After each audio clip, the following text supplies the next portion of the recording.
এক ভদ্রলোকের 5 ছেলে। বড় ছেলের নাম বাঙ্গা, মেজো ছেলের নাম বাসি, সেজো ছেলের নাম পচা, তারপরেরটার নাম মুত এবং ছোটটার নাম পাংচার। একদিন ওদের বাড়িতে এক অতিথি আসছেন। তখন তাদের বাবা বললেন, আপনি এসেছেন, বসেন বসেন, বাঙ্গা চেয়ারটা নিয়ে আয়। তখন অতিথি, না না আমি বসবো না। তখন তাদের বাবা বললেন, আরে না বসুন, কয়টা ভাত তো খেয়ে যাবেন, বাসি ভাত নিয়ে আয়।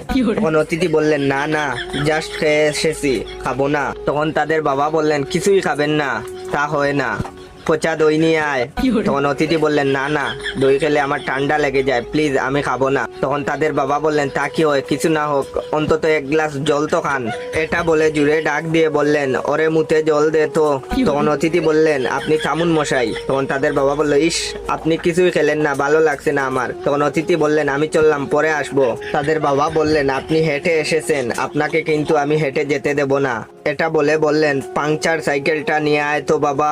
এটা শুনে অতিথি